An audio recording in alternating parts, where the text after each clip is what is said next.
Hi there, friends. Welcome to the No Small Stories podcast, where we explore paths less traveled with creatives and entrepreneurs from all walks of life and in all stages of their journey. No matter how small you start, your story is always a big deal to us. So let's dive into today's episode and meet our guest.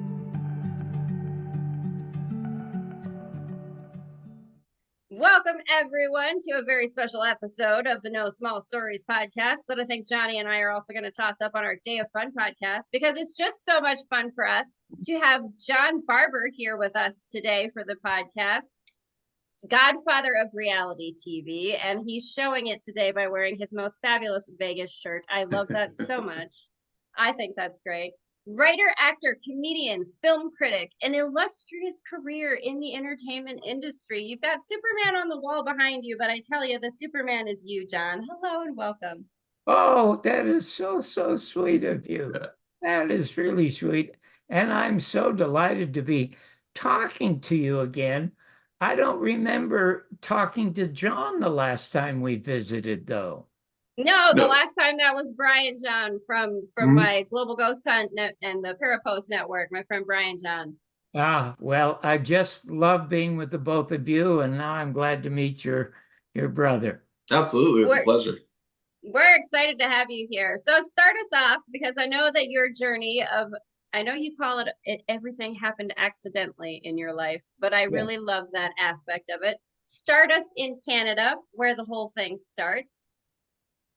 Well, I was an unwanted child born in the Salvation Army charity ward into a very dysfunctional family long before it was popular. Before it was a reality TV show popular. Yeah. But that's why you're the godfather. You got to experience the drama firsthand. Lucky you, right?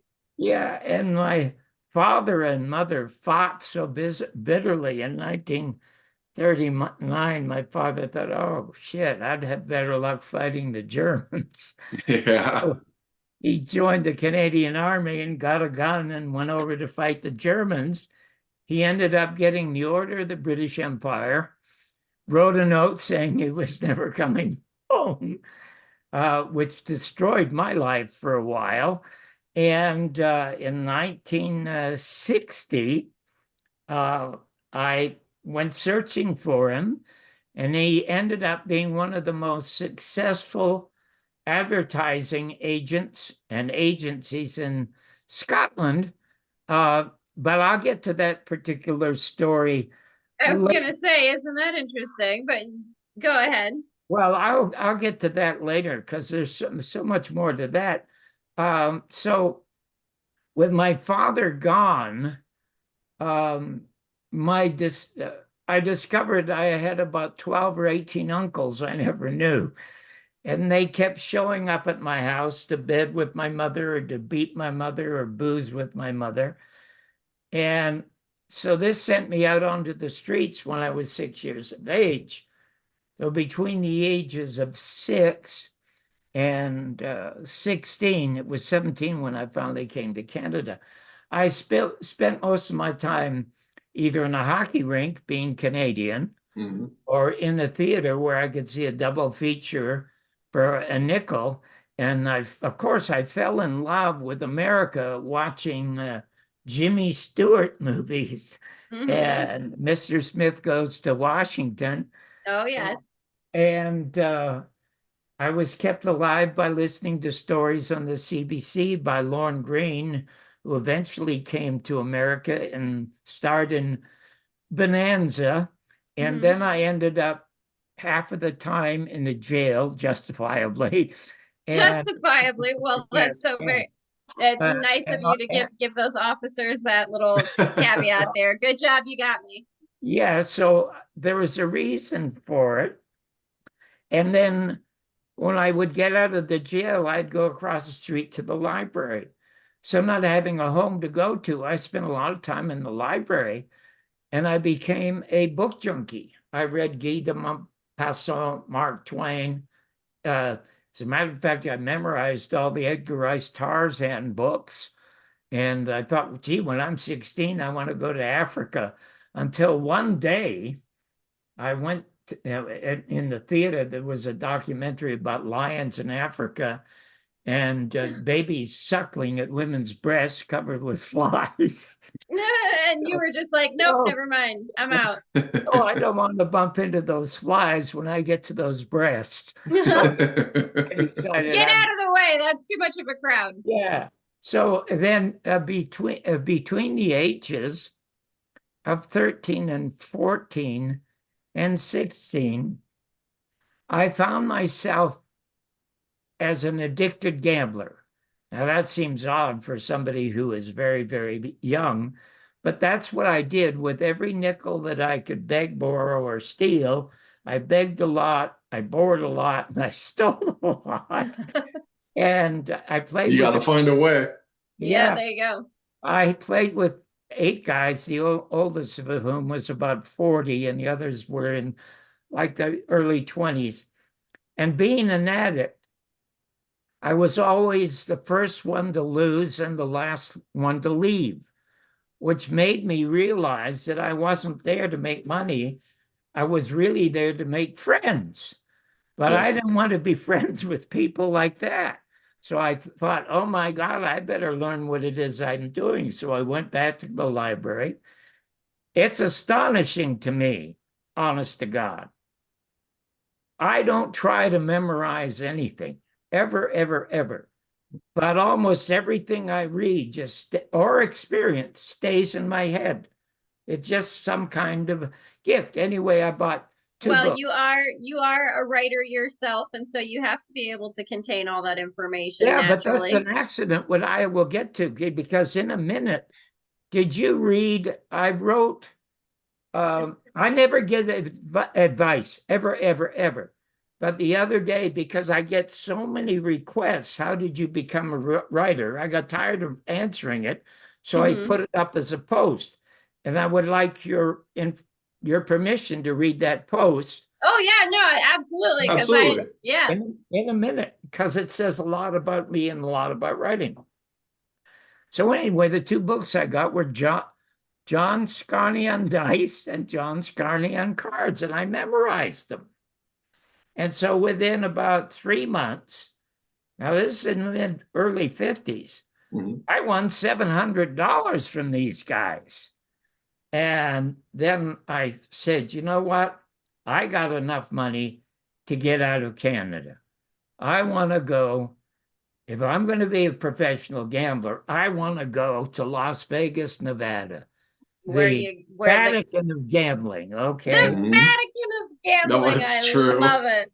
So good. So I went out. You see this picture? Yep. This is me in the blue suit that I bought. And I boarded the train, and that's all I had except for the $600 left over in my pocket. And the reason for the hat I'll get to now. So I go to Niagara Falls, walk across, and they say, why are you here? And I said, I wanted to see the other side of the falls. Okay, how long are you going to stay? I said, a day. So I got on the train and I headed to Las Vegas, Nevada. And in northern Nevada, the train stopped. And I thought, oh my God, the Royal Canadian Mounted Police. They're here for me. Have called the train and said, you stop that train and get Johnny Barbour off and hold him for us, because we weren't for his arrest, which they did have. So I jumped off in northern Nevada, and I had no place to go. And the nearest place was a place called Lake Tahoe, which I'd never heard of. So I got a bus and I went to Lake Tahoe, and it stopped me in front of the Cal Neva Lodge. And I thought, oh my God, it's like being in an MGM musical. Look at how beautiful this place is. And I was waiting for Mickey Rooney and Judy Garland to pop out. Oh, yeah. And I wanted to go in and test my skills as a gambler, but I was only 17. I was 17 when I took this picture. So I went and bought a Stetson so that I would be all hat and all cattle when I went Yep. in. So I love it. I go in there, John, and I sit at the end of the crap table after just devouring this new adventure. And I'm doing okay. And people start looking at me. I think, oh my God almighty, maybe they know I'm too young and they're going to call the law. And I got nervous, but I still kept playing. And then people at the bar started looking my way. Well, they certainly weren't looking at me. So I turned around to see what they were looking at. And through the glass doors came Frank Sinatra Oh, with wow. black overcoat draped over his shoulders like an Italian Superman, arm Like in an arm, Italian arm in arm with Sam Giancana, and accompanied by 4 or 5 Italian Praetorian guards. Now, how could a 17-year-old kid know about Sam Giancana? Well, it was on the front page of the paper that I left on the seat in the train. And, Okay. How fortuitous. You just happen to yes, have great news at your you know what, disposal. Angel? Stuff like that happened to me all of my life, believe me, and I'm a non-believer. But But isn't that incredible for you to be a non-believer and yet so many things just orchestrated so well for you? Yeah. yes, because if you go to my book, Mhm. it's called Your Mother's Not a Virgin, which was a title inspired by my first conversation when I tried to book Jim Garrison. And the subtitle is The Bumpy Life and Times of the Canadian Dropout Who Changed the Face of American Television. If you read it, you'll read a dozen times where I talk about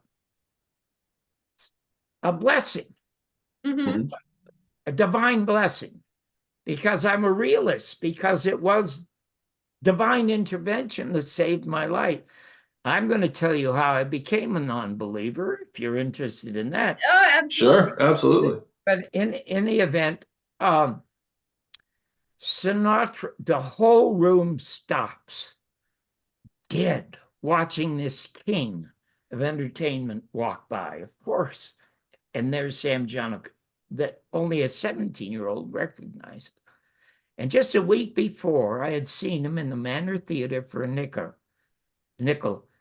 in a movie called As the Clouds Roll By, the Okay. Jerome Kern story. And you may have all seen him in a white suit singing Old Man River on top of a white pedestal, as good as anybody who ever lived. And then about 20, 25 years, I became his private writer for 4.5 years Oh, by wow. accident. By accident, my favorite part. Okay, now we can get to that story. So I guess what we should get to first is that I was doing well as a gambler. But you can only, Well, when you memorized all the books that you read about gambling, you had some good intel, right? yeah, but and I played one deck blackjack. They don't have that anymore because a lot of people who could memorize the cards, Mhm. which I could. So I was making $50 to $150 in a couple of hours, but you can't sit there more than a couple of hours. What do you do with the rest of the day? One movie theater, you can't keep going to see the same film.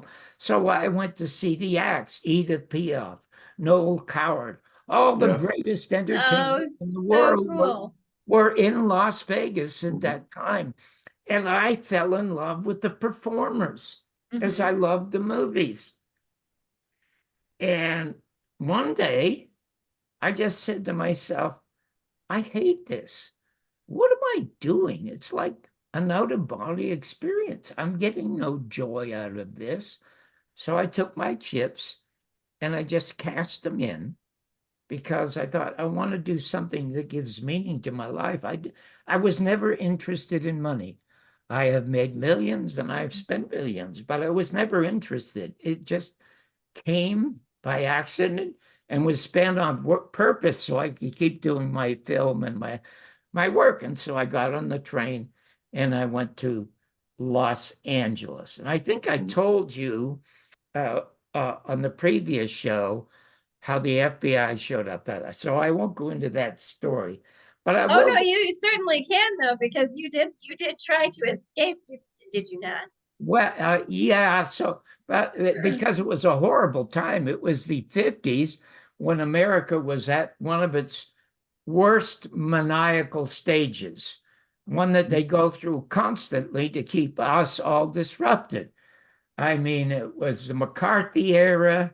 And then, of course, we had the disruption in this country over fake weapons of mass destruction being in Iraq, and now the disruption of Trump and Biden. I mean, that's what the controllers do. They just keep dividing us, okay? And it's getting worse and worse all the time. But in any event, when I was 12 and my father was gone, and I never saw my mother, and she used to bring some guy, his name was Garth, and he was like Ernest Borgnine in From Here to Eternity. Okay. Used to beat the shit out of Montgomery Clift. He used to do that to my mother. And I didn't have the balls to pick up a baseball bat and kill him when he was drunk on top of my mother, which happened often. And the worst Christmas I ever spent in my life, my mother had gotten me a bow and arrow because she knew I was a Robin Hood fan, and it was a real bow and arrow.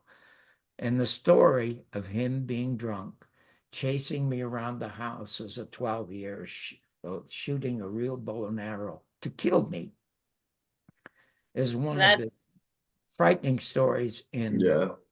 And well, and I have to say, for as awful of a childhood as you had, it's really a testament to you as a person that you were still able to look for the things that brought you joy, even through those really awful times, and that but you did. Angela, I never thought of it.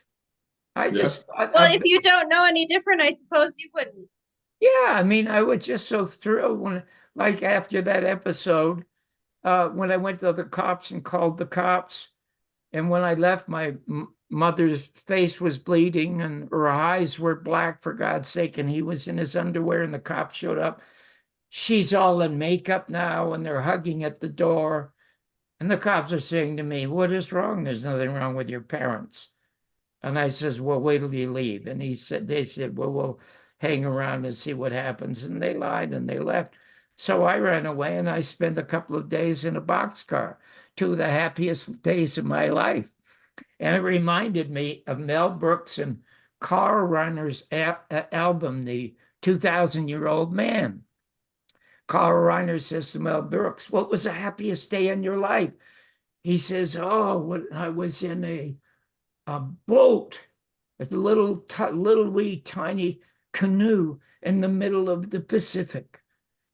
And Reiner says, "Well, how on earth could that make anyone happy?" He says, and Brooks says, "Well, 5 minutes earlier, I was in the water with the sharks." Anyway. And when you're saved from the sharks, anything is better than that. So that's right. So in any event, the beauty of perspective, right? I only had one good friend who didn't swear and cuss. Now, in my act, I never ever swore as a kid. I never swore much. As an adult, I think there are only two places where swearing and using profanity enhances the undertaking, and that is golf and sex. Now it's mostly golf for me. I love it. Bill Hicks, who was one of the greatest Oh, comics. yeah. Bill Hicks says, "What do atheists say when they come?" Pardon me. I love it. Anyway, I'm 12 years of age and I'm really alone.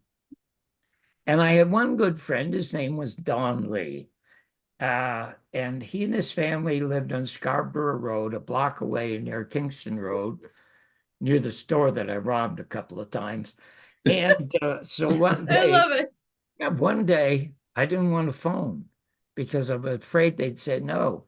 I went up and knocked on the door, and she answered. And at the time, my wife was with one of my uncles in Buffalo. So she says, "Oh, Johnny, nice to see you. What can I do for you?" And I said, "Adopt me." She said, Take me in. Yeah. "Adopt me." She said, "I can't do that. You've got a mother." I said, "No, I haven't. You want to come over to my house and see?" She's never there. Mhm. Said, "Well, she'll be home." And I said, "Well, God knows, you know." She said, "Do you have food?" And I said, "Well, I got 3 boxes of cornflakes I've lived on for 2 weeks, and I'm never Oh. going to eat cornflakes again." She said, "Well, Mhm. come in for a meal. And while we can adopt you, would you like to come to church?"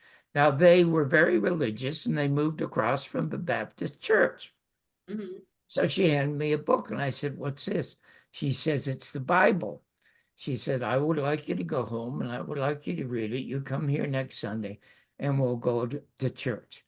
And I said, "Is there stuff about praying in this?" She said, "Oh, yes, yes. Read as much as you can." And I was still to go home because I was an avid reader. That's all I had to do. So I read it all the way from Genesis to Leviticus, Revelations, and almost memorized it, and showed I up. mean, that's impressive even in and of itself for a Yeah, kid but to I read didn't that. I didn't try to do it at all, Angel. It just stayed there. So we go to a church, and the minister had a great thing that he did. He would have a prayer from the whole church to God. And then he would set aside a private minute for every person sitting in the church to take his or her private minute to have with God, which I thought was really kind of nice. Mhm. And so in my private minute, I would pray that my father would be home. And so the first 3 or 4 weeks I did that. I never went across to the Lee's house after the service. I would just run home and knock on the door and open the door and walk in and say, "Dad, Dad." And all there was an echo. Mhm. It wasn't working. So Yeah. after the 13th week, when it came time for us to say this private minute, I just got up and walked out with everybody's eyes on me. And then I went down, sat down on the hard concrete steps. Everybody saw me. The minister saw me. And bless his heart, the first thing he did, he came out, instead of, thanking the prisoners, he came over and rushed over to me and he says, Thank you. "Johnny." As soon as he said Johnny, I almost started to cry. Nobody ever called me Johnny. Then he put his head on my shoulder and tears started running down my face because nobody ever touched me. And he said, "Are you okay?"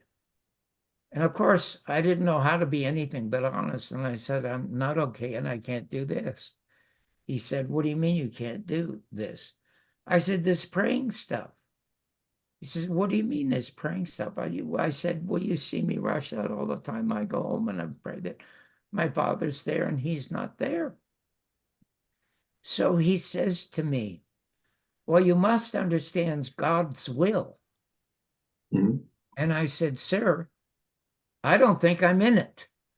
Everybody started to laugh. And I Yeah. didn't know where it came from. He didn't think it was funny coming from a 12-year-old. That's a good joke. But No, it's good. yeah, but well, I didn't know where it came from. It was like I was channeling Mark Twain or something. Anyway, the people applauded a bit and smiled, which he didn't like. And he says to me, "Don't let Satan overtake your life." Then they got really quiet. So I said, "Hold it. Do you really believe in Satan?" And he said, "How dare you? How sacrilegious." If those people hadn't been there, he would have punched me in the face. You could see it in his eyes. And I said, "Well, sir, if God is so powerful, how come he can't get rid of them?" Wow. If Mhm. they had not been there, literally, he would smashed me. And that's when I gave up on it. Absolutely and totally gave up on it. I mean, I was an atheist for a while, a long while, but there's no proof that there is no God, and then there's no proof that there is a God. Mhm. So I became an agnostic and just let it go at that. I had to deal with what my five senses taught me and gave me. So that's how I ended up there. Now, the other story, oh yeah. Do you want me to, gosh, we can either get to the business of how I met Sinatra and became his private writer, or I could repeat the story I did with you about the real, I was deported twice from the United States, once when I was 17 and once when I was about 20. And then, that's an impressive track record right there. That's yes, deported twice in a short time. Good that's for right. you.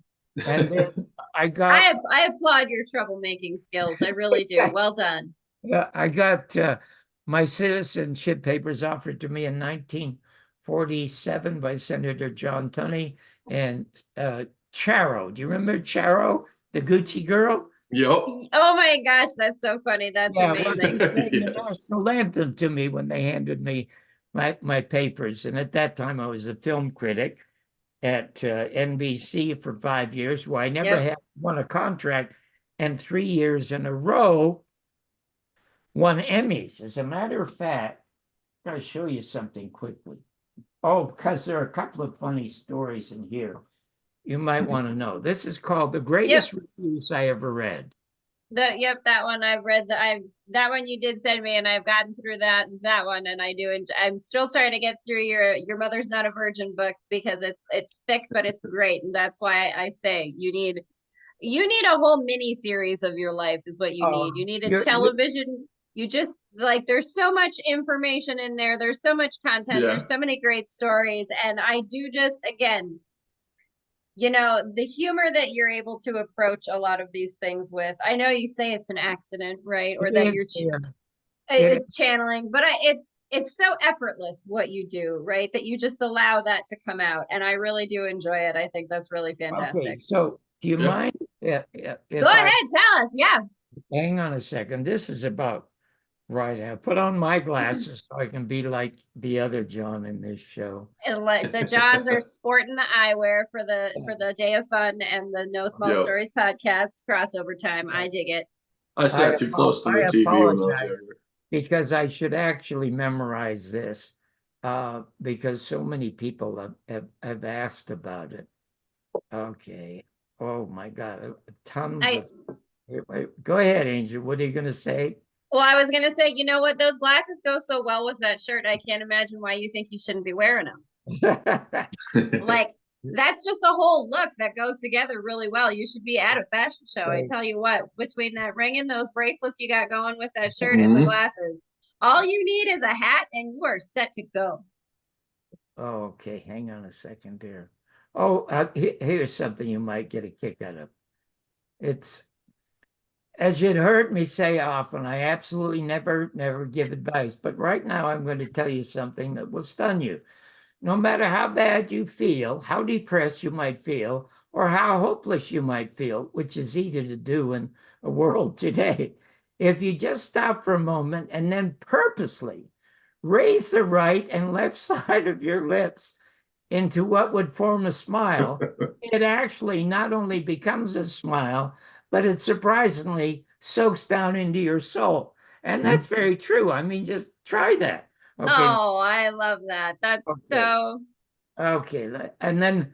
Why do you not have a YouTube channel of like inspirational wisdom? How do we get that started? Well, if you just go to my YouTube channel, www.johnbarbour'sworld.com, or my Facebook page, which you might often do. Oh, yes. I'm on there looking at your posts. I was talking about the how hot it was, and you remembered that joke I wrote about that. Well, it's like you were walking your dog. I mean, it's so hot here. If we're not even a movie star, you get your footprints in the cement. Is that all I have to do to get my footprints in the cement, is just walk around in the heat? That's right. And if you had your dog, the trees would be yelling at you, over here, over here. Yeah. Over here. I love it. But I want to tell you something that crossed my mind, and so I wrote it. And it's called How I Met the Sun. And what I do sometimes, dear, is I don't know why I do it, But when I am pained sometimes, I write in rhyme. And other times when I get so happy, prose doesn't do it. So I write in rhyme again. And I just wrote this the other day. Mhm. No matter the temperature, and you know it's 109 here. As a matter of fact, last week in a park close by when it was 103, Donald Trump spoke outside to a big crowd. So that rose the hot air to 109. It just got it all, it's that much hotter. Oh, like we Okay. don't need that global warming, do we? Yeah. So, no matter the temperature, there is certainly something about the sun that is magically healing. Mhm. Although 105 here, I went to my yard, reclined in a deck chair, staring closed eyes above, and oh, what a wondrous feeling. I went there at sunset to await watching a hockey game, also with world-weary thoughts, absolutely cluttering my mind. Almost instantly, this life-giving orb wrapped its last chance warm arms about me, better than any lover, and in a minute, not one thought could I find. My desire to see the game was also gone. It was just me and the universe, seeing clearly that only life mattered, even though I was blind. I love the outdoors, play golf a lot, yet this is the first time I've ever had a heart-to-heat talk with the sun, which I find odd, but now I know why. The ancients called it a god. Mhm. So, there you go. I love that. And I saw that post that you did, and I did really enjoy that. Do you want to hear? Again, it's such a very spiritually powerful thing that you've written, despite not necessarily claiming to be, a believer of anything necessarily. Well, I tell people, like, when they ask me if I'm religious and stuff like that, I tell people I put my effort into like believing that the sun. I worship the sun as like a god. It gives me food. It gives me warmth. That's You know so, what I mean? It's almost like Druidism. yeah, but right. when you're out in nature, if they had forests here, I would walk barefoot because I don't know if you come to the part in my book where I got lost for a couple of days in Canada. And no, not yet, but I've got myself and my sister lost in a state park once, and I'm that person that is crazy walking barefoot in the parks too. So I'm with you. Because of the way the earth spins, if you're lost and keep going straight, you come back to the same spot. And you'll see a story in my book about that happening to me in a bear-infested forest for 2 days with 2 young kids, a little younger than me, and a puppy dog. Oh, geez. It would make a movie itself because they had the entire Army and Air Force looking for it. So you haven't come to it yet. But this, I was going to say, again, your life needs to just be its own television series. You could just have a full series going. Okay, here we go. A brief note to inspiring writers. I have sent a version of this to half a dozen of my Facebook friends who asked me how I became a writer and how could they become one. But now, because of so many requests, I'm going to put it out as a post, since absolutely everyone in the world wants to be a writer, feeling their life would make a great story. And indeed, it would, if properly told. First, you cannot learn to write. Either you can or you can't. So do not waste your time going to any classes or reading any books on how to write, but do read over and over again the books of great writers or great essayists or great critics. Dickens did not go to school to learn to write. Picasso did not go to school to learn to paint. Chopin never went to school to learn to play the piano. Sinatra never went to school to learn to sing. They were born with that talent, and especially the intense desire to express it. Talent, which indeed you may have, but not yet discovered, I had no idea I could write at all, or even any desire, until the age of 30. It was thrust on me at that age because I absolutely fell in love with Jack Paar, the greatest host of the Tonight Show in history. I just wanted to do that, become like him, a host of a talk show. But to be like him, I'd have to first learn how to do an opening stand-up comedy monologue. I got all the comedy albums, but I couldn't be like these individual geniuses, Lenny Bruce, Mort Saul, Shelley Berman, Jonathan Winters, at all. So I went to the library and got all the joke books so I could steal the jokes.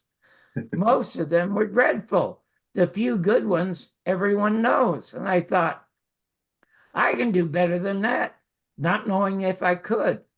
I was forced to try, and as if by magic, 5 great minutes just poured out of me. I had no idea where it came from or how I could do it. The next thing I had to do to be like Paar was screw my courage to the sticking point and find a club where I could test it. The club was the Horn on Santa Monica Boulevard near the Pacific in Los Angeles. I was hired instantly as the only comic to work that club with only singers, becoming the opening act for Jim Neighbors. The rest is, as they say, history. I did become the host of a number of talk shows, but in show business, you spend more of your time out of the business. To get back into it, I had to continue to write to avoid unemployment and anonymity. I not only discovered I loved it, but that writing became my one and only best friend. I do not care how many wives you've had or how many children you've had or how many best friends you have. You are absolutely all alone as a writer. So you better learn to love your own company, because when you write, that is all you have. Stop thinking, get started, and good luck. Stop thinking, get started, and good luck. That I do love, because you got to just go out and do it, whatever it is that is the thing that you want to do. And the first thing I thought of, because I had no personality. I mean, these comics were very distinctive. Even Henny Youngman, take my wife, that old, okay? And there was nothing different about me. There's nothing unique about me. I'm just an ordinary waspy looking guy, okay? No, come on now. And I was from Canada. That was the only thing that made me a little different. So the first thing I did when I sat down, I said, I'm being brought to you. And at that time, there were all these riots with the Black Power movement and all that stuff in the 60s. And the first line that came out of me was, I'm being brought to you here by the NAACP. Now, there was an immediate laugh. And it's not just a straight line. I'm introducing myself, but everything was so tense at the time. I said, that's the National Association for the Advancement of Canadian People. Well, we got a script. I love it. And the rest was so easy to write. And within a couple of months, I became a regular as a comic on the Merv Griffin show. And as the fates would have it, when Merv Griffin left the Westinghouse to go to CBS, which was a huge mistake on his part, they signed me to be his replacement.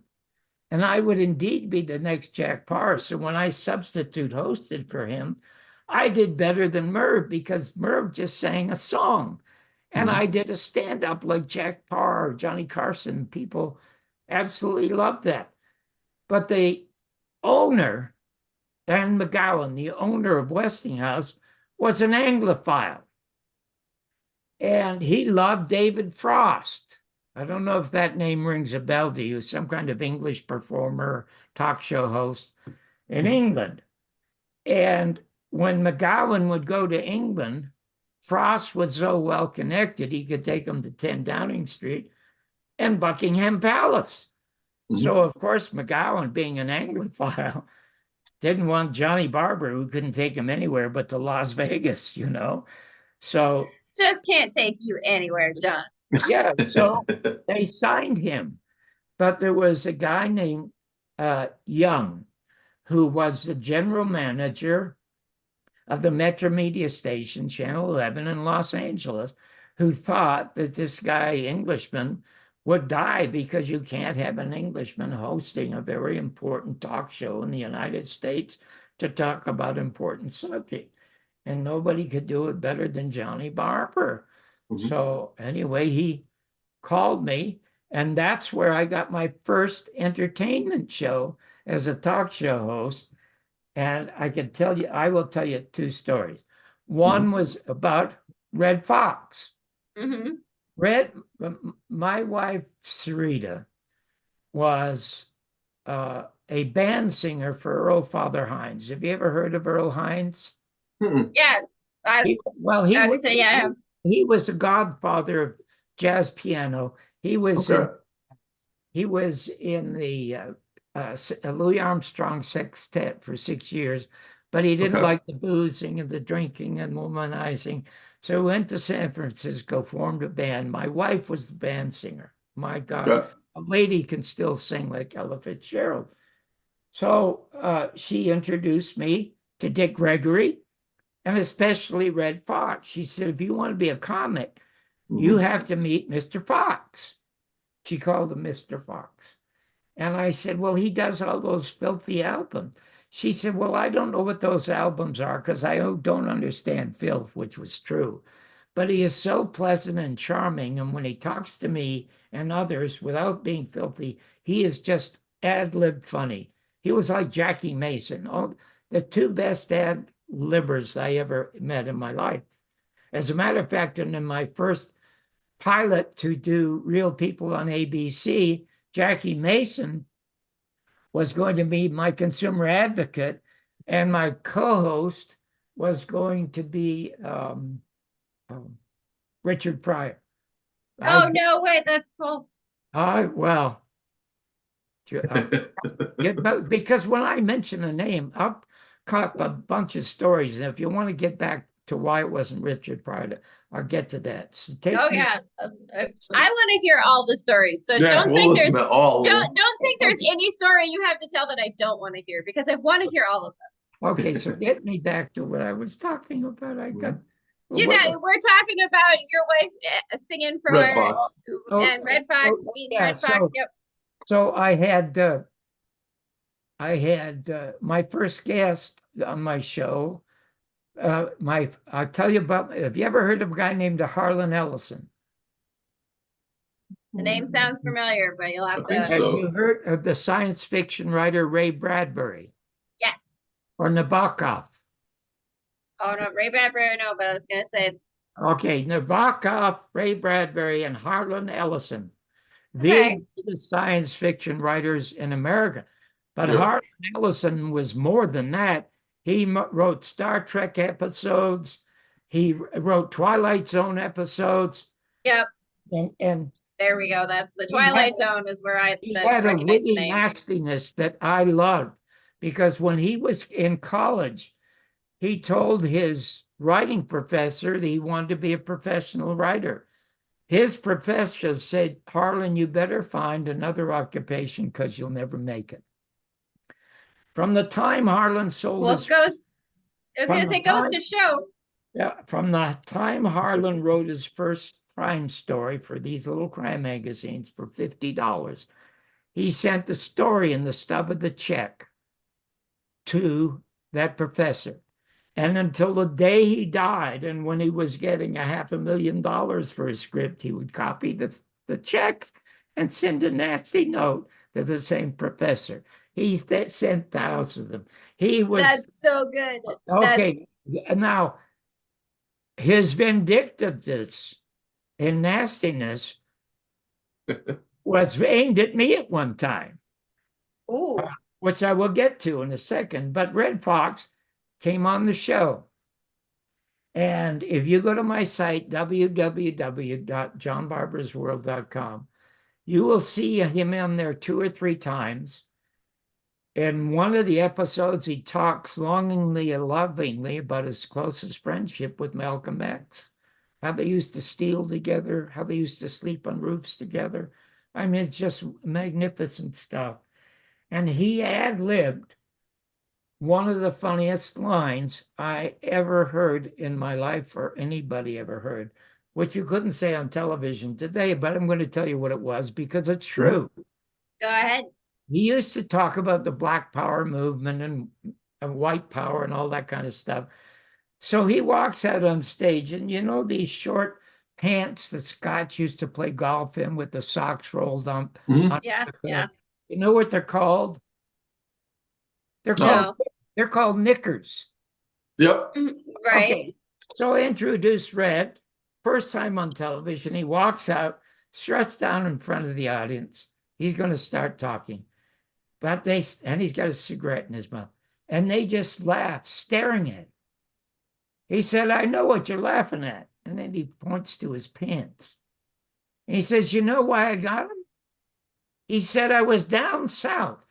And all I heard people yelling at me was, knickers, knickers. That was his open. Well, they screamed. Okay. So anyway, he sits down, and I asked him if he believed in Black Power, because that's what was going on. And he says, no, not at all. He said, I wouldn't even march to free money. Yeah, I'd take a cab and go watch a demonstration. He said, I believe in green power. And I said, well, what is green power? He said, well, you got the money. You can buy the buildings where the blacks and whites hold their meetings. Yep. I love it. They chuckled and chuckled. Now, I was afraid because things pop up into my mind that I don't want to say, but I have no choice to say them because whatever is there is saying, ask this question. And I didn't want to embarrass him because he didn't know the answer, but I couldn't stop myself. So I said to Red, why do you think money's colored green? Without missing a beat, he said, oh, John, that's because Jews pick it before it gets ripe. God. You could not. Oh, Lord. You could not continue the show. It was so massively funny. Anyway, back to Harlan Ellison. Harlan Ellison, you've heard of the Terminator? Yep. Okay. Harlan wrote that as a short story, and it was stolen by, I believe, Universal and turned into the Terminator for that German American actor. What's his name? Schwarzenegger. Yeah, Schwarzenegger. Yeah, the son of the Nazi. Yeah. So anyway, everybody in his family, his advisor, his publicist, his wife, everybody who knew said, oh, it was Paramount. Do not sue Paramount. You will never work again in this town. And he said, they stole my work. And they begged him, don't do it, don't do it. So he sued them. And he won. And there was this big music store at Doheny and Sunset with the biggest billboard in Los Angeles that only posted pictures of rap stars or music stars or the Beatles. He rented that for a month and put up the sign, I beat the bastards, which he sent to his professor, and never stopped working from that point. Now, anyway, let me tell you what, that kind of just spiteful, I'm going to win no matter what kind of energy. I tell you, I dig it. I'm for it. And that professor, man, what a catalyst in life to have someone that you just want to remind all the time. Guess what? You were wrong. Well, Sinatra used to say, success is the best and only revenge. And boy, I love it. But Harlan, when he started out, he was writing for the Free Press in Los Angeles during the late 60s and 70s. It was a television column called The Glass Teat. Isn't that a great title? Sucking on the glass teat. Oh, my God. Original. Yeah, and as a matter of fact, he wanted to do the opening and the introduction of my book, sadly. Last interview he ever did was after he had a stroke and he died, and he was heartbroken that he couldn't get around to writing the introduction to my book. So it was done by Donald Jeffries, which is still a great introduction. Anyway, when I get to sit in for Merv Griffin, so they would see what kind of job I could do as a host, everybody was knocked out about how I did. And one of the interviews I did was a guy with a real handsome ladies man named John Claude Keeley. How could I remember that name? He won a gold medal in skiing. And my God, not only did he get gold medal, he got all the girls. I mean, it was all, he was in light Flint, French Flim. Oh my God, he was. Love it. So I had a little difficulty sort of because I'm embarrassed by that kind of behavior. But the interview, the more I sort of fumbled, the bigger the laughs we got, and the more the audience loved him and both me because of my bashfulness. Anyway, I get a couple of great reviews, except for Harlan Ellison. And he says, where did they get this fucking faggot? Now you could write like the free press. And I thought, oh my God, he just killed me. Absolutely killed me. So anyway, when Chuck Young at Director of Media hires me to do this hour show, my producer is a guy named Bill Walters, who had done a lot of local shows. I hadn't done any, so he was going to be my producer and help me. So aside from telling him I wanted to put Red Fox on the air, I said the most important thing in the world today is television. Ed Murrow said it's a thing that will either educate us all into being geniuses or uneducate us all into being idiots, which it is doing now prophetically. And I said, the only person I know who talks about television is Harlan Ellison.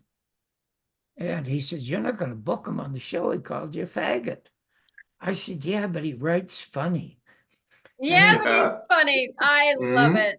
So I said, could you call him up? And he says, fuck no, I'm not going to call him up. You don't want to call me a faggot. You know? I said, well, get me the number. I said, you get it yourself. Fine, I'll do it myself. Yeah. So I got the white pages, and there it is, Harlan Ellison. I didn't even have to call the Writers Guild to get his number. I dial the answers right away, and it's, yeah.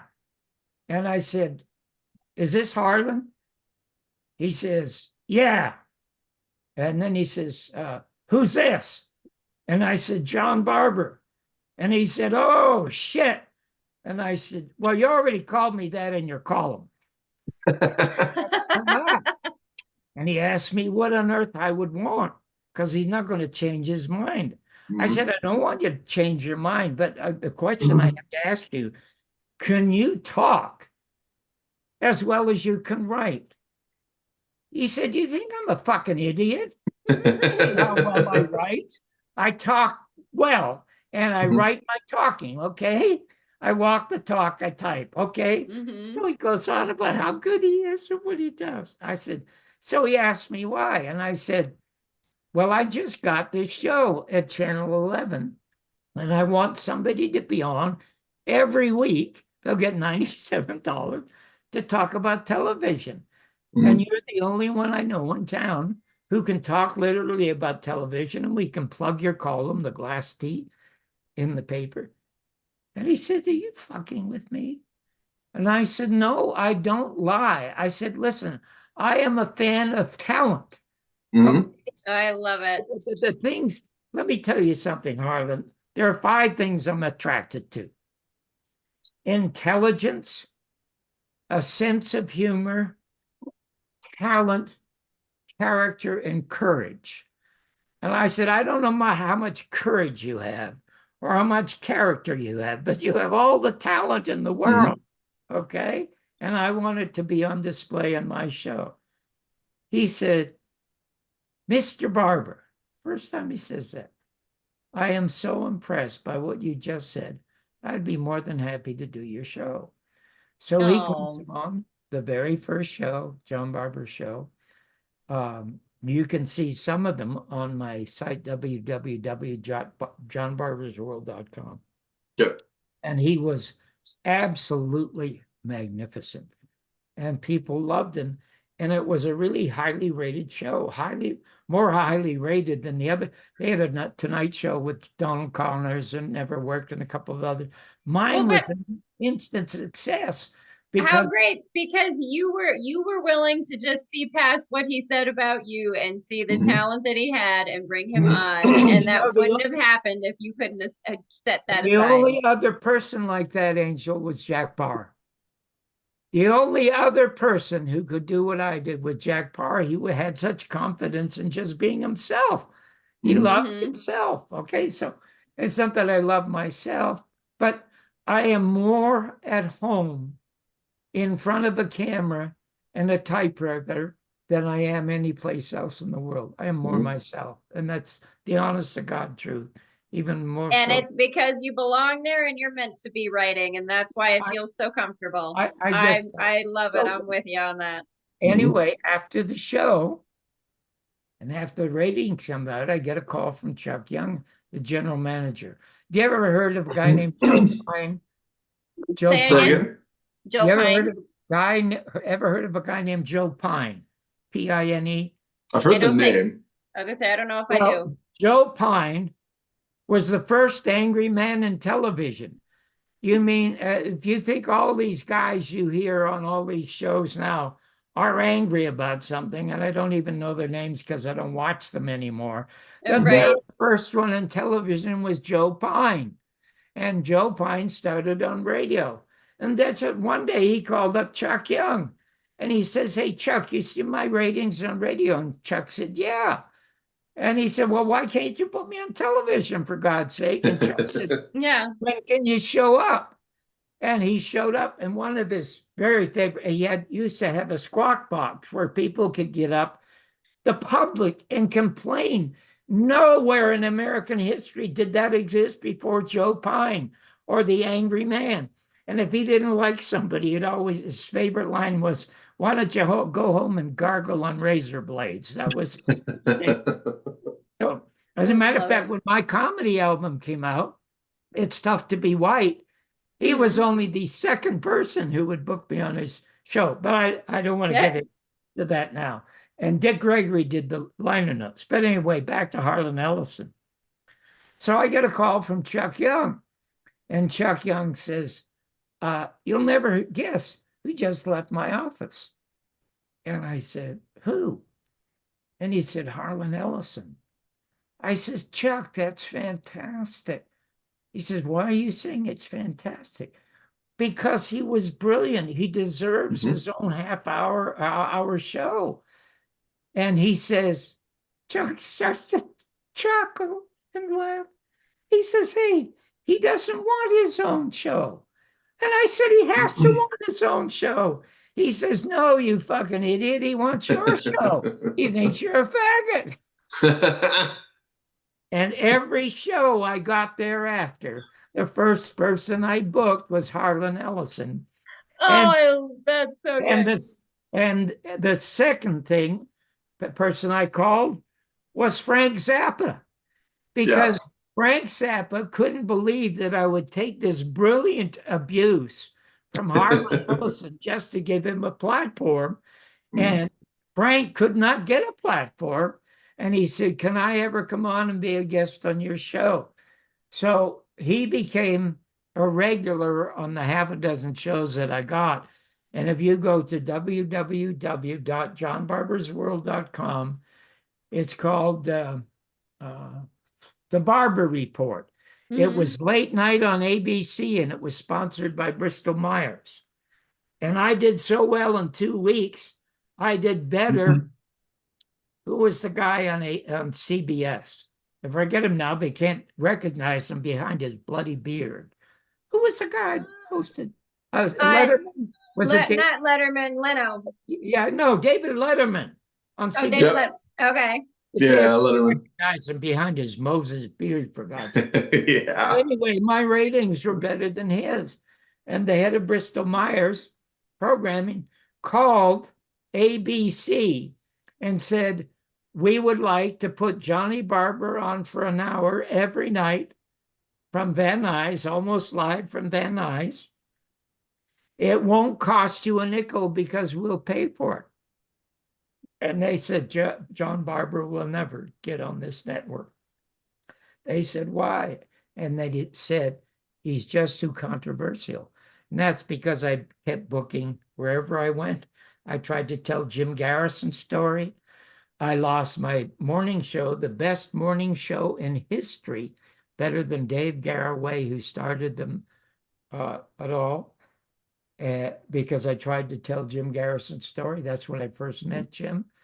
And 10 years later, when I had the most successful show in television history on the air, accidentally, which is Real People, I tried to tell a story again and was fired again. And on his deathbed, Jim Garrison chose me over Oliver Stone to be his Boswell. And I told his story in the two most definitive documentaries ever about Jim Garrison investigating and solving and have his case sabotaged by the US government and all the media. And the first one, called The Garrison Tapes, you can see for nothing on my website.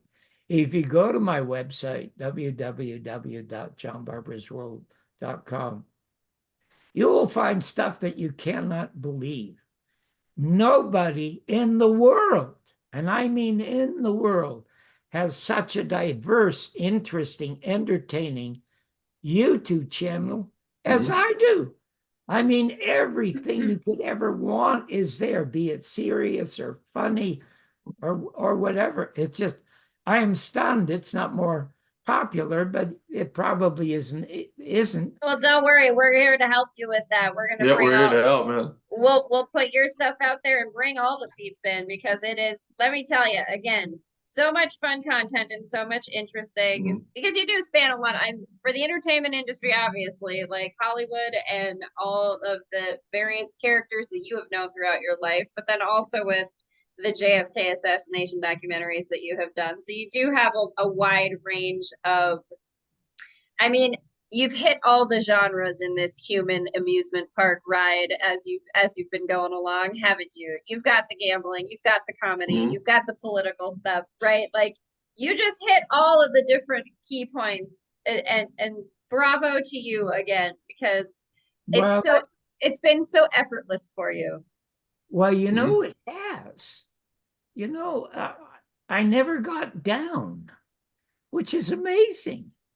Yeah. I never, ever got down, and I was fired and crushed and stomped on and cursed and everything else, and never got down. Now, I could tell you I went the very first film critic to review movies on the news. I'm the only film critic that had ever had a movie ruled on by the Supreme Court of the United States, because when John Kennedy was alive, there were 1,500 different owners of the media.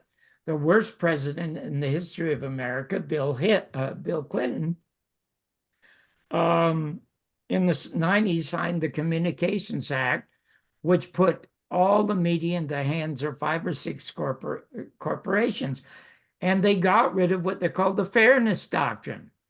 And one of my, so anyway, that with the Fairness Doctrine, you could, if you were a Republican or a Democrat, like when I had Ronald Reagan on the show, as you can see back here, I had to have a Democrat on, then I had to have a socialist on, then I had to have a Nazi on, because there had to be equal time. That doesn't exist anymore. There is no longer a free press in the United States. If you're 30 years or younger, you have never known a free press in the United States.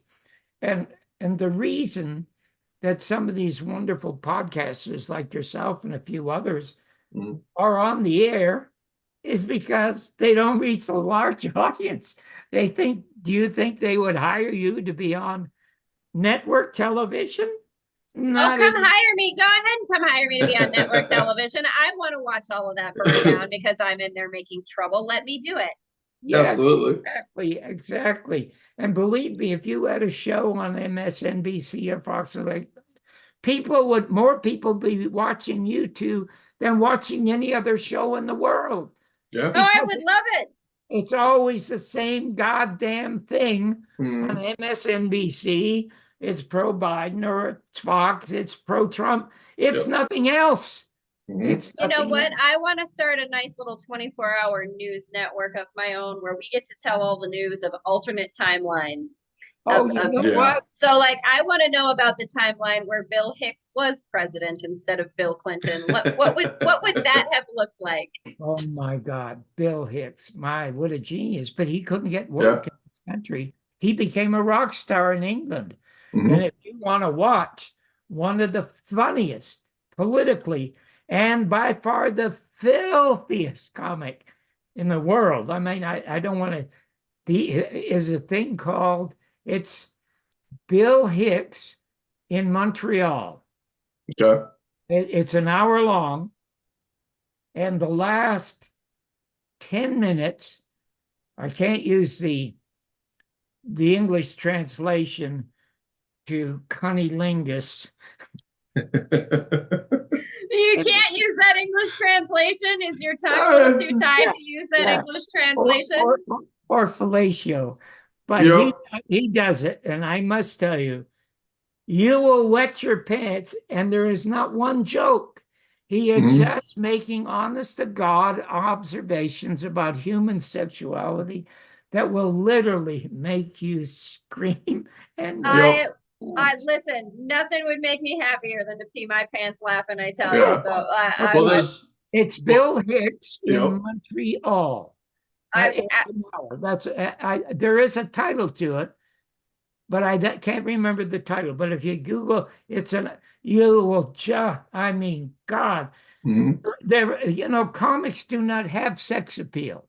The only two comics who ever had sex appeal were Lenny Bruce and Mhm. Bill Hicks. No other comics don't, bad singers have ladies throw their keys and pants at them. Never Mhm. comics. Never comics never coming. except for Bill Hicks and Yeah. Lenny Bruce. And I spent the last week of his life with Lenny Bruce. He wanted to be with me for the last week of his life. So now, I mean, even that has to be an amazing story all on its own. Yeah. well, I actually bought his book. you're I'm going to reading come it right to it. now. You're going to come to it soon in the book because Mhm. I absolutely love comics. It is by far the hardest job in the world to have, bar none. I mean, if you're a singer, you got a piano player, you got an Mhm. orchestra, you got a banjo, or you got a guitar. If you're a soldier, you got a gun and you got an army. But if you're a comic, it's only yourself against the audience. And Mhm. that's why they use a word like, I got killed or I killed them, because Yep. it's so difficult. All right, bombed. Yeah, I I bombed. love it. A lot of people say they die a I slow only death bombed too. once. I only bombed once. I never saw Red Fox bomb, even though he performed before 10 people. Mhm. Tina Turner broke away from Ike to do her first act above the Crescendo in Los Angeles on Sunset Boulevard. Red was her opening act. There were 15 people in the audience. Yeah. And Tina Turner just killed, and Red Fox killed, even though half of the seats were empty. And that's where my wife introduced him, said, you have got to meet this man. And sadly, success went to his nose. His real name was John Sanford. And that's why it became Sanford and Son. And he got it because of his appearance on my show. But you will see if you go to www.johnbarbersworld.com, you'll see the greatest interview that Bob Hope ever said he did. He gave up doing a show at Christmas with the Army to do a half hour with me or Kirk Douglas. All of them said the greatest interviews they ever did. You also find Frank Zappa and a few others there. So our hour's up. So there might be one story that you would like to hear about someone Yeah. or something. You can name it, or do you want me to name it? I would love for you to tell me, let's tell me your favorite story, just like you and your wife, right? Like, so you've talked just a little bit about her, and I imagine you guys must have a fun little love story of your own. And You know what? I will tell you, it's not funny, but it's meaningful. Mhm. It's a great way, I guess, to end it. It'll take us over the hour, but it's worth it. That's fine, man. always worth it. My second professional act was at the Hungry Eye in San Francisco. It was the most famous nightclub in America that spawned Jonathan Winters and especially Mort Saul and the Smothers Brothers. Just fabulous. It was the second place I worked. And I became the opening act for a Black girl singer named Amanda Ambrose. See, if you hadn't asked me this question, I wouldn't know. Why do I remember all this? It just comes to me. Yeah. Anyway, I love it. It's great. Amanda Ambrose was the first Black lady singer in this country to use a natural hairdo and natural African garb called the dashiki. How in the fuck would I know that? But But there it is. But you do. But in San Francisco, which I was stunned at because it was supposed to be this great liberal city, you know, which was half Democratic and half homosexual. with the homosexuals increasing more. Anyway, that was one of the lines from my act. They loved me for it, okay? Telling you the truth again. Anyway, they booed her. Get her hairdo properly. Wear American clothes. Go back to Africa. I remember once when Red Fox was on stage and some hillbilly hollered at him, "Why don't you go back where you came from, nigger?" And he said, "Hey, I ain't never going back to St. Louis." He never got angry at the audience, even though they insulted him. Anyway, so she came off crying every single night. And the more she cried, the better I was a monster hit. And she always came into my dressing room, so I would comfort her. I felt horrible. Anyway, about the 10th day, she comes into my dressing room. And now the tears are just rolling down her face. And she holds up her hand like this. And I said, "Why are you crying again? They can't, I didn't hear them say much." She said, "No, John, look at this, look at this." And I said, "Well, it's something green." And she said, "You idiot, it's an emerald ring." I said, "Well, why would that make you cry?" She said, "John, from out of nowhere, this stunningly beautiful brunette in her mid-20s came up to you and said, 'Amanda, I want you to know that I am also a singer. I sing for a Black band leader, and I just absolutely love him. I love the audience we get and the reception that I get from Blacks. You deserve the same reception, and you're not getting it from whites. But I want you to know there are a lot of fans that you have, like myself, who've chipped in and bought you this ring. This is to show you how much we love you and your talent." So she starts bawling. Oh, I love that. Yeah, it's beautiful. First thing I say to her, "Did you say she was as beautiful as the ring?" She says, "Yeah." I said, "Well, you point her out." So she leads me to the door, and sitting over at the bar with the owner of who's like 30 years older than her. I didn't know it at the time, but he was like the mayor of North Beach. He owned most of North Beach. He owned this club and was, for 2 or 3 years, wanted this 26-year-old to marry him. She kept putting him off, but they were still best of friends. She was the one that talked him into booking Barbara Streisand into the club. When she Love saw it. him, or singing. She didn't mind competition, and she thought it would be great, and she was great. So anyway, I'm looking over like that. Oh my God, she looks like a goddamn movie star. Mhm. So I said, would you say that I would tell her I'd like to meet her? And she says, sure. Now she's wandering over there. Did you ever see a movie called A Place in the Sun? Oh, I know that movie. It's been a long time, but yes. Okay, Montgomery Clift and Mhm. Elizabeth Taylor. Okay. For years, I imagined myself Montgomery Clift, that I was this poor guy that was going to meet this rich, gorgeous brunette and live and hum happily ever after. Mhm. Well, that's what I kept thinking about as she's walking over there. So anyway, I just peek around the corner after they finished talking, and the girl's name was Sarita. And so Sarita looks at me, just stares at me like that. It does this, just like that. And I start skipping.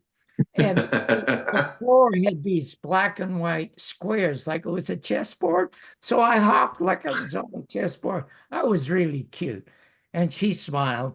And anyway, Amanda said that she had to go somewhere with the owner of the club. So that left me with Sarita. And she said how much she enjoyed my writing. She thought I needed a little work on the performance. And I said, oh my God, she's honest. She says, you can write. And I was so touched by that. And I was so alone. I said, do you think we could maybe have a late dinner or something? She says, not at all. She says, I know just the place. It's Enrico's place. Now, the owner was Enrico Banducci. That was his name. And she said, I'll take you to Enrico's club because there's always a table there for me.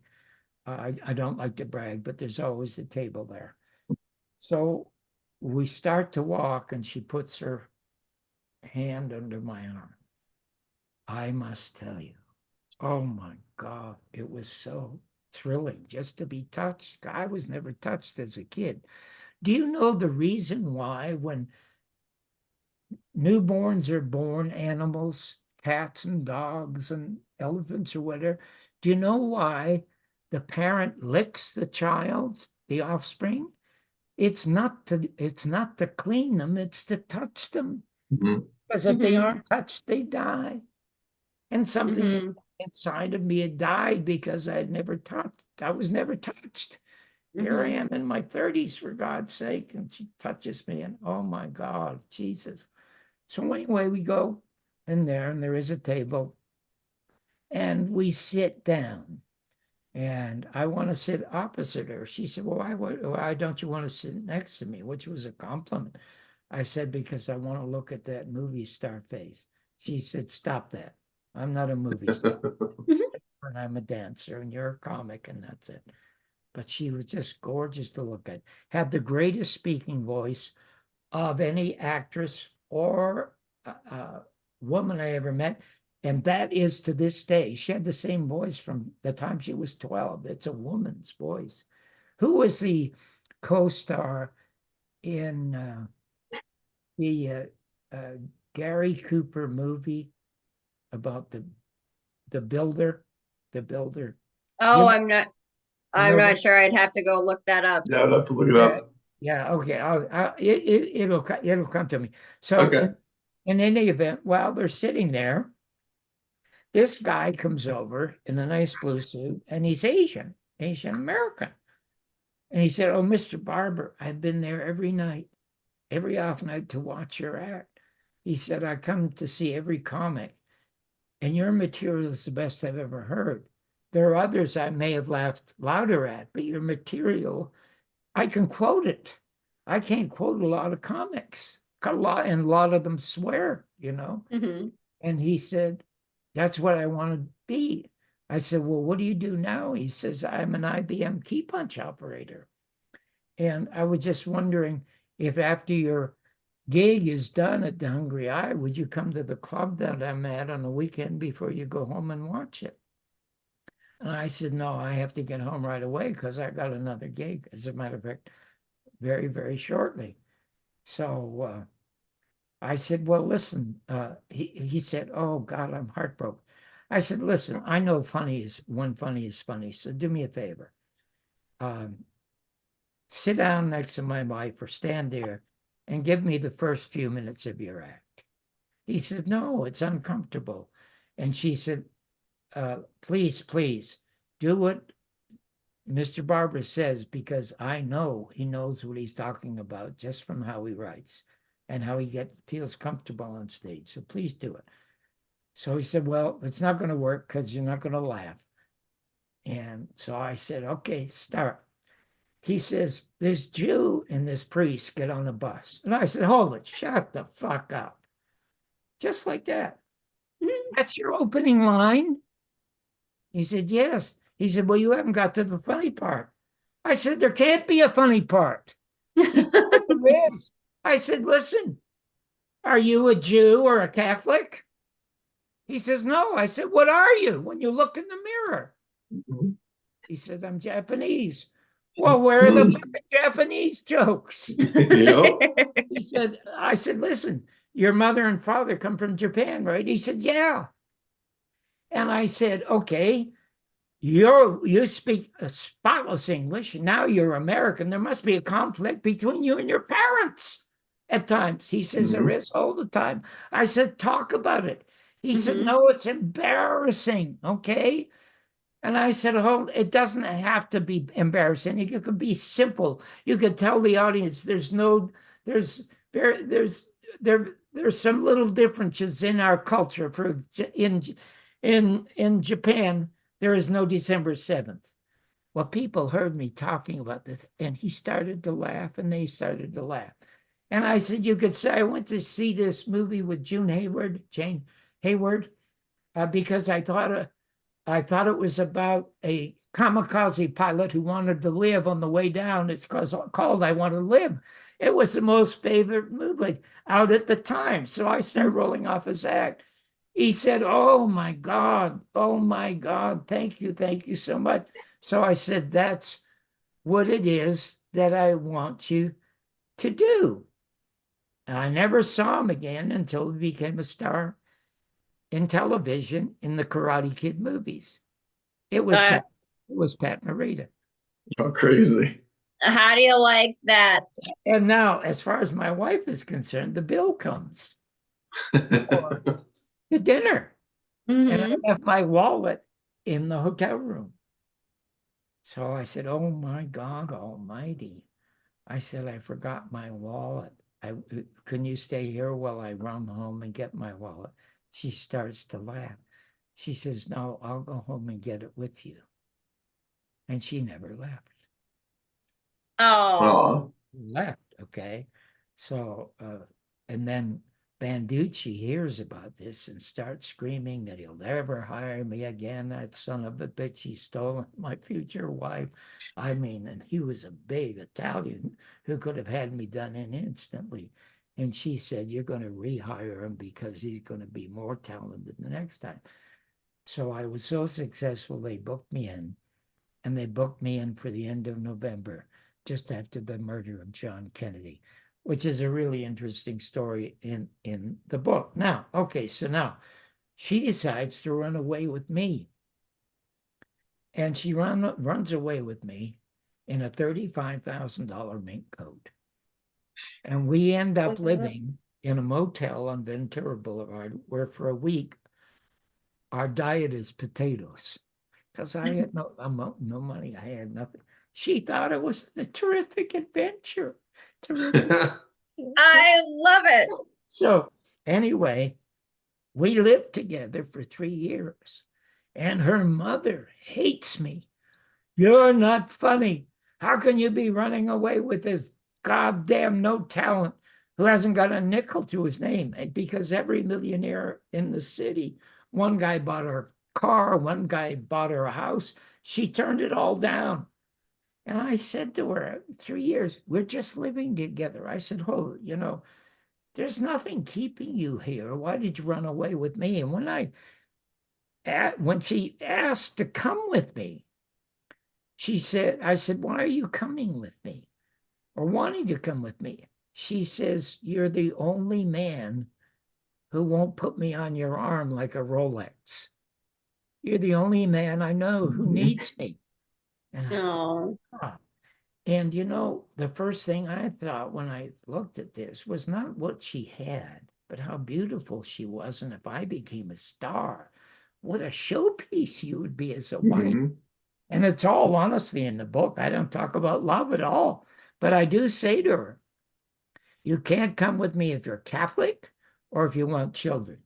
She said, "Well, I'm Episcopalian, high Episcopalian. These are religious people who don't have the courage to become Catholics." So she had a good sense of humor. And she said, "I don't want children." I said, "Okay, you're welcome to come." So she come, and she never leaves. We're living together, and you know, I have odd jobs. She gets jobs as bookmakers. There was a company, H.L. Swanson, the most popular, successful um, uh, agent for writers in Los Angeles. John O'Hara, Hemingway, all these great writers. She just walks in there with 12 people, and she is hired, and they don't even ask her if she can type or anything because she's gorgeous, she's beautiful, and she radiates comfort. You just want to hold your hand up like Mhm. And so she supported me while I was becoming a comic. And 3 years, no success yet, but still she never gave up on me. Mhm. So one day there's a game show that comes up at ABC, and they asked me if I would host it because they had seen me on Merv Griffin's show, and Merv Griffin wanted to produce it, and the only host he wanted was Johnny Barbour because Johnny was so much like Jack Parr, whom he idolized. Mhm. So I said, "Yeah." So I go back there, and I'll do it on one condition, that like Johnny Carson and Groucho Marx, who interview jokingly the guests, get them to tell funny stories. I'll do it if I can do that, because I'm not going to be a traffic cop. And it's a smash. And they decide to go ahead with a pilot. Well, as often happens in these cases, the guy who approves it at ABC gets fired. And he gets fired. There's a new program director, and he wants to put his stamp on shit. And the stamp he wants to put it on it. Johnny Barbour's not going to do those interviews. He's going to get right to the quiz, which is interesting enough, and we'll go ahead with the pilot. And I said, "Well, you'll go ahead with the pilot without me, because I'm not going to do that." It was going to pay me $1,550 a week. I'm making zero. Now, when I used to go home, because of my wife's talent as a singer and a dancer, when I would knock on the door, she'd open the door, and like Mickey Rooney and Judy Garland, she'd sing and dance when Johnny comes marching home again. Oh, I mean, it was so much fun to come home. oh, I love it. But this time she does it, and I'm straight faced. And she sees it. She says, "What's wrong? Did you not get the job?" I said, "I got the job." She started to smile, and I said, "But there's a but." "What's the but?" I turned it down. And she says, "That means we can't have a child." And tears just poured out of her eyes. And I felt like such a shit, selfish. Mhm. And I said, "Listen, you know, we've tried it 3 years your way. And because I hate your mother, I'm going to, first of all, ask you to marry me and then have a child." So first we got married to tell her mother, just ruined her mother's life. Mhm. I love it. What a wonderful reason to get married. But her father loved me. He was the first one in the world who called me Johnny. And he had this warm thing that Sarita had inherited. And because they were surrounded by the wealthy, when he first met me, after my performance at the Hungry Eye, he said, "Johnny, what country club do you belong to?" And I said, "The Salvation Army." He said, "Oh, I'm so sorry. I'm so sorry. Please, my apologies." And I said, "Not at all." He loved me from that moment on, because not only did I love to perform, I loved to play golf, and he was very athletic. And he told his daughter, that's the man for you, which was stunning. But she'd already made up her mind. Anyway, I Well, say, but it never hurts to have that little extra Mm-mm. blessing, right? Like yeah, it's nice that they approve. I have a sidebar story to that made Sarita cry like I never saw her cry before. But and I'm going to get to it because it's a part of this story. So I said, okay, we tried it my way for 3 years. Let's try it your way for a few years and let's make a child. She said, hold on. Children aren't for 3 years. They may have been in your case, but in not my case, okay? Yeah. You have a child, it's for life. I said, okay. She got pregnant right away. Okay. Now she's an ambiotic fluid junkie. And that's when she was in her 9th month, that's when I became John Gary's. Magical things started to happen to me as soon as she got pregnant. I got the contract to replace Merv Griffin on his show. I became the opening act for John Gary. Ever heard of John Gary? Mhm. Oh, what a singer! His opening act in Las Vegas, and his producer, the producer of my show was going to be Roger Ailes Oh, Oh wow. wow. before he got onto Orson Welles' diet, when he was a young, good-looking, skinny guy. So everything was just blossoming for me. Okay, so my wife goes to the hospital and she's in the maternity ward where they're giving birth. There are maybe 20 women giving birth, and it sounded like hell. Every one of those women was cussing and cursing her husband. She wanted his balls cut off, his cock cut off. They're never going to fuck her again. I've never, I I mean, my, listen. my You can't blame them for that in those yeah, moments, no, right? listen, but my wife was so quiet. She didn't want pills or anything. She says, no, doctor, I want to feel all the pain. I want to feel everything. Don't give me a single pill. And so now I'm out in the waiting room. Dr. Faust was his name. And I'm walking around and he comes out to keep me company. He says, so you're nervous about Sarita, but she's amazing because you won't take anything. And I said, she is amazing, believe me. He said, I don't want you to be nervous. I says, I'm not nervous, Reed. And I wasn't, because I wasn't thinking about Sarita or the baby. Guess what I was thinking about? Being the host of Murder Mhm. Show. How selfish is that? Okay, she can have a child. I didn't want a child. I didn't know what kind of father I was going to be. So that was it. And when this is done, Father's Day was recently, and I'm going to Mhm. read you a little poem about Father's Day.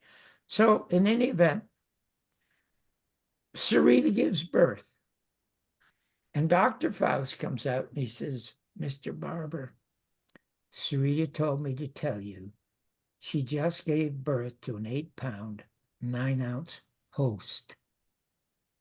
She didn't say boy. She knew that my dream was to be a host. I started bawling like a baby. It was the first time in my life as an adult I cried and cried and I couldn't stop laughing and crying. I couldn't believe somebody loved me that much. Mhm. Just couldn't believe it. And when she put that child in my arms, my life and I changed 1,000%, as did my fortunes. And I'm going to get to that. But when my wife was in her 6th month, she loved her father. So she used to go up there a couple of times, once or twice every 3 months. And so she goes up there the second time, the 6th month.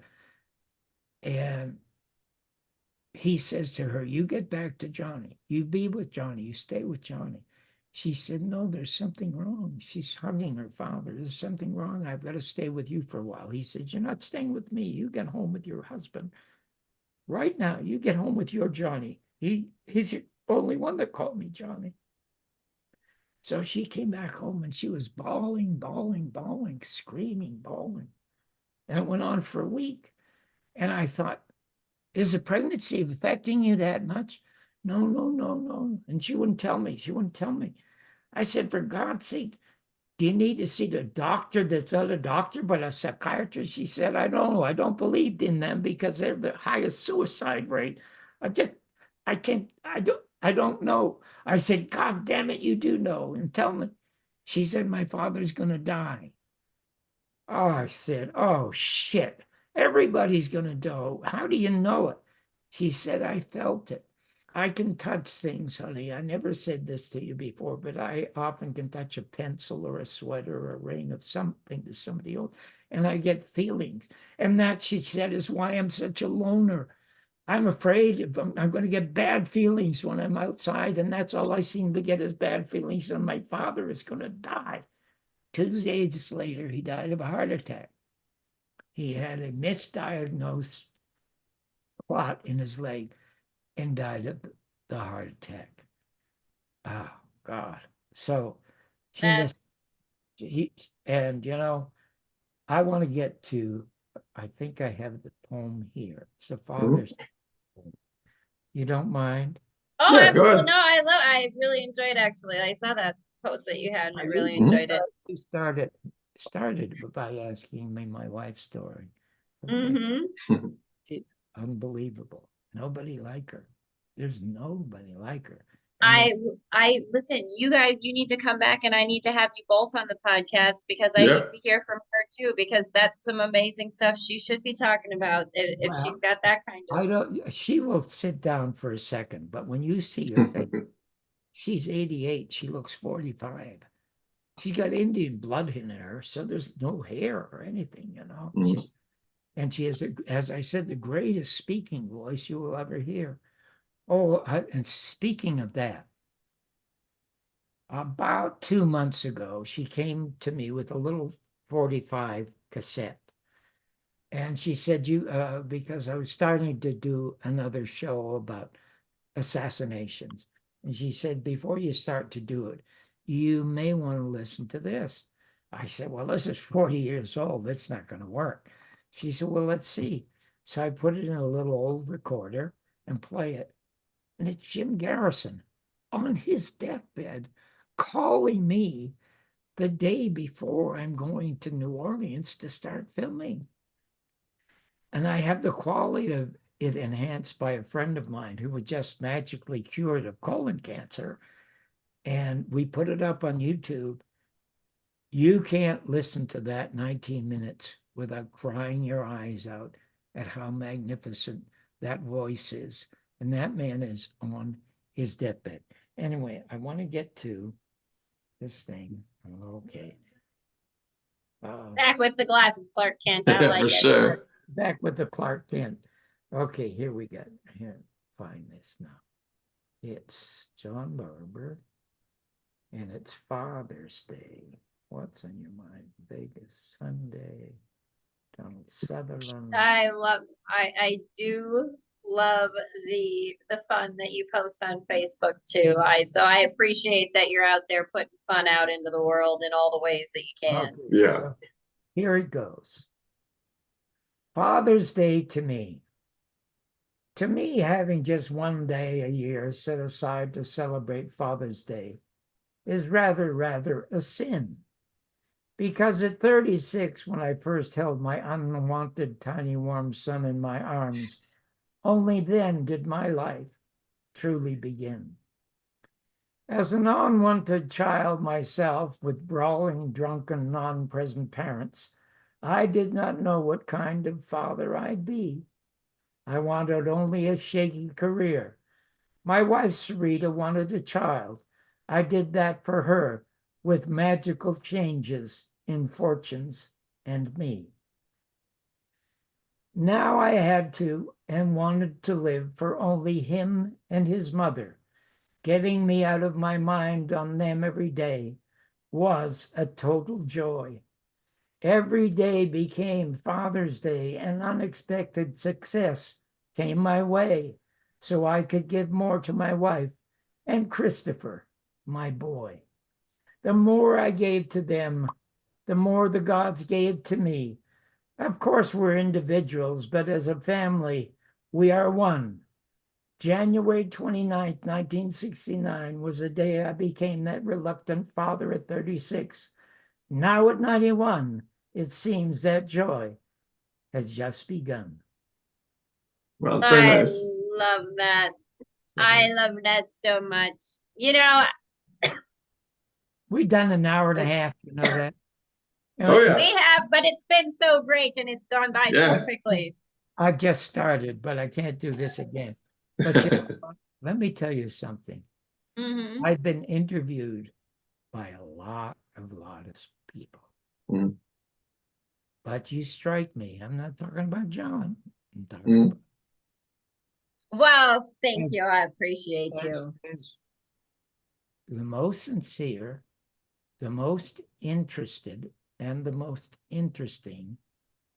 And it's a quality to which I respond. So I would love to do this maybe once a month for a couple of months. I would absolutely adore that. I think that would be so fun. Mhm. It could be like a little mini documentary interview series with you. I think that would be super fun. Well, Yeah. you have to keep track of what I talk about, because something I never do is I never repeat myself. And I tell people who want to be writers, write the way you talk Mhm. and tell Yep. the story to yourself so that you don't bore yourself. So Mhm. that entertain thyself first, right? Yes, Like that's most absolutely. important. That's it. Anyway, I cannot thank you both enough for Yeah, it's this. been a pleasure, man. No, it's been wonderful, and let's absolutely please let's schedule another one. Let's have you come back. You do have Mhm. such a wealth of such wonderful stories. You are a great storyteller, and I really appreciate the Father's Day post. Yep. I lost my dad in the pandemic, Listen, and I don't want to bother you also with politics, but also instead of sometimes writing my opinions in prose, I write it in rhyme because it's less painful. Mhm. It's more musical and easier to listen to. You'll get a kick out of. I put it up 2 weeks ago. My reaction to the Trump trial. Now, a lot of people got scared because I have a lot of guys I play golf with who still support Trump, even though they're making more money under Biden. They still Mhm. support Trump. But they're huge fans of mine and love the stories that I tell. And they didn't want to watch it because they thought I was bashing Trump. I said, I'm not bashing Trump, for God's sake. I'm telling you, it's the results of my reaction to the trial. My Mhm. reaction to the no, trial. I'm talking about that reactions. I'm not talking about Trump. You look at that, you will really love it. The other thing you're going to love is I'm putting it up on July 4th, and it's called America's Epitaph. And okay, I don't want to talk about the obvious demise of the United States of America and the Constitution and the Bill of Rights in Mhm. prose, because that's, as you can see, is something everyone knows. See, there's the line. But I love it. I did it in verse, and I hate to say this. It is unbelievably brilliant. I hate to No, say it must be because you channel it from a place that just you can't even begin to Mhm. describe, right? that's Like, what- and that's the exciting thing about your work and the things you've always done. I Again, because you're honestly, just always channeling through that energy, and that's why the Mhm. accidents of magic happen. you know what, Angel? That's so true. It sounds weird, but I feel often I'm channeling Mark Twain or William Mm-hmm. Mhm. Shakespeare, and it just pours out. It started as a kid in self-defense, and I don't know where it comes from.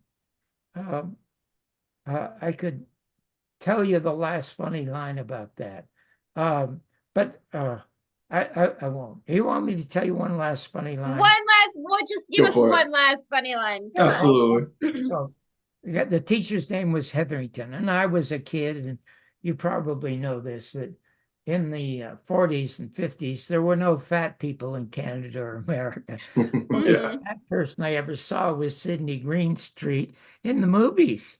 Mm-hmm. That's it. But our teacher, Mr. Hetherington, there you go, I can remember his name. Yeah. Mm-hmm. English. but a great teacher, but a miserable human being. He complained about everything in the world, and I guess it was shortly after the war. So there was a lot to complain about.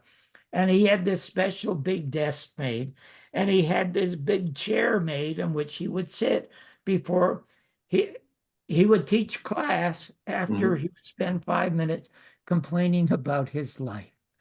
I mean, sometimes it was funny, but we dare not laugh, but because, oh my God, did he gripe and gripe and gripe.